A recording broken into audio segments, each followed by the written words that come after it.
तो सबसे पहले आशुतोष महाराज जी के पावन चरणों में मेरा सादर दंडवत नमन। जिस तरीके से आपको कसक ने बताया कि जीवन में गुरु होना बहुत जरूरी है, और मैंने भी सबसे पहले क्या किया, गुरु का नाम लिया। मैंने भी क्या किया, सबसे पहले गुरु का नाम लिया।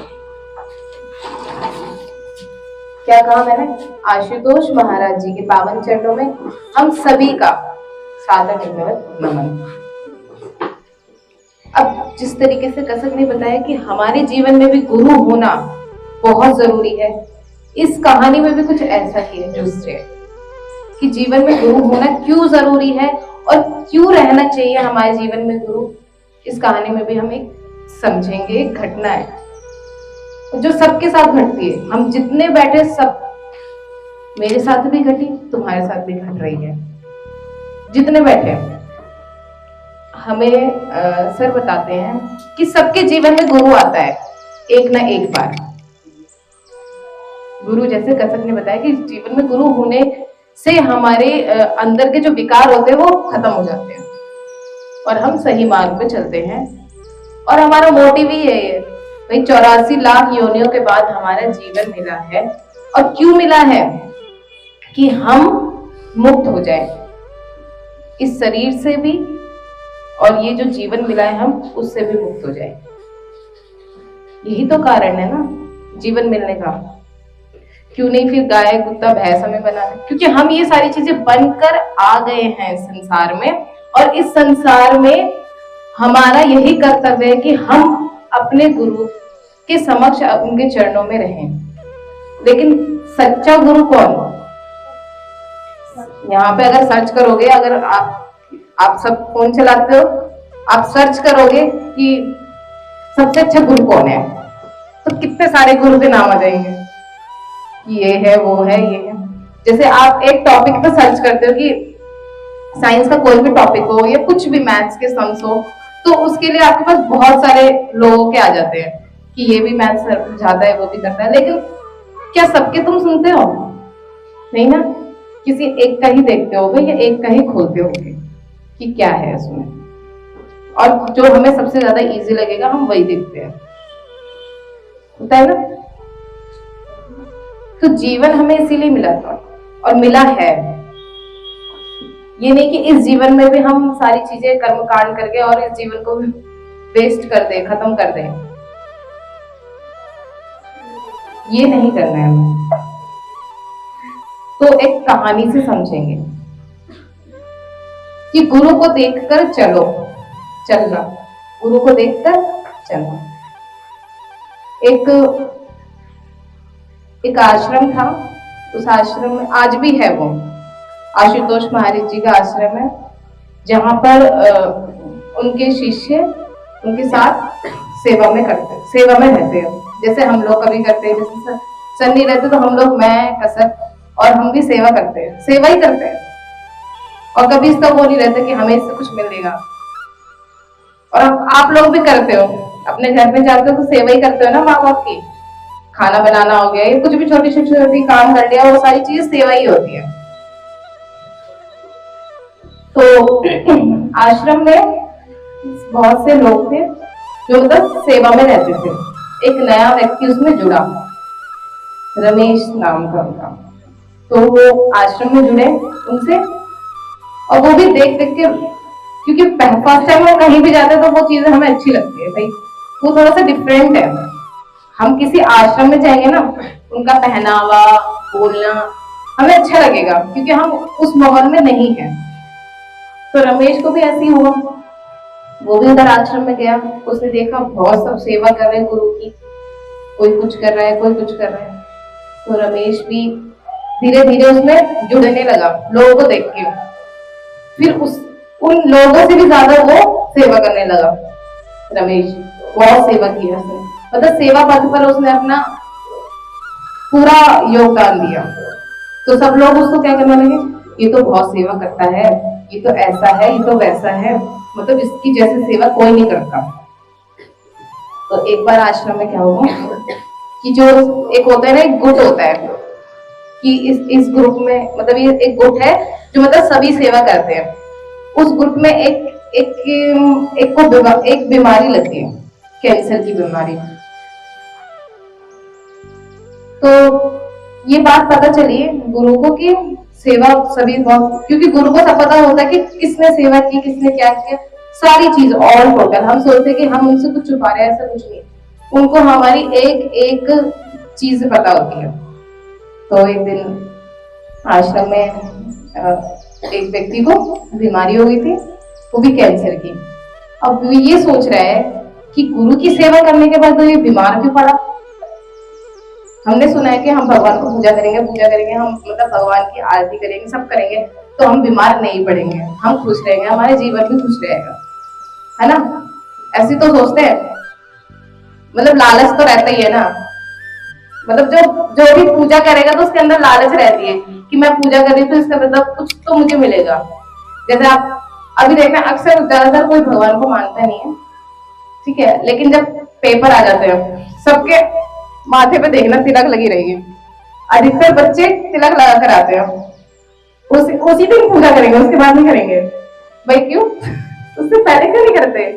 मतलब उसी दिन करके जाएंगे कि मैं पास हो जाऊंगा, मेरे पेपर अच्छे जाएंगे। तो यही चीज मतलब लालच था हमारे अंदर कि मैंने पूजा इसलिए किया कि ताकि मैं पास हो जाऊं। ऐसे ही उसके अंदर भी था।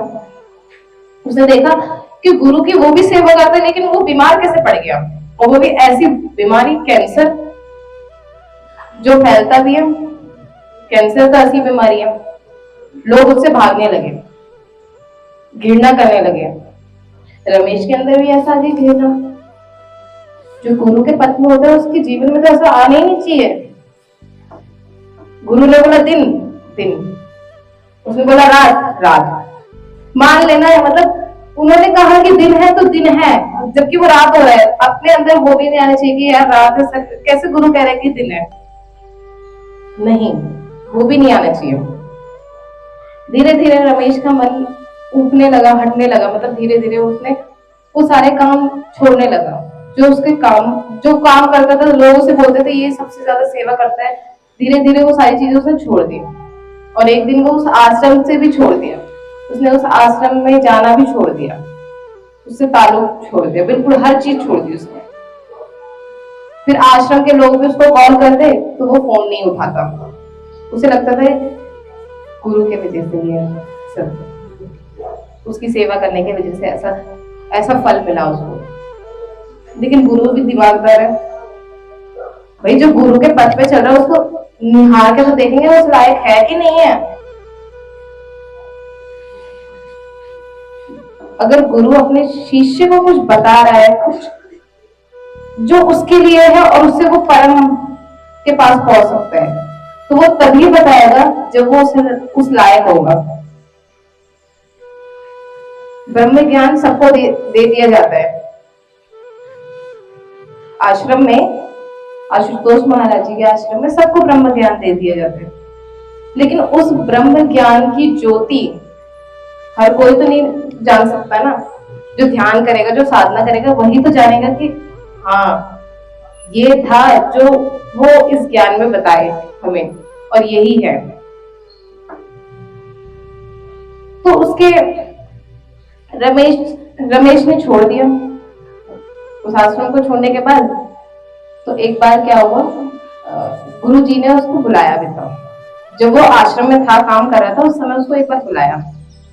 वो अपने गुरु के पास गया रमेश, और उसका कंधा बोझ था उसका। मतलब वो उसके दिमाग में यही चल रहा था वो बीमार कैसे पड़ गया, उसको ऐसी बीमारी, उससे दूर घृणा भी आ गई।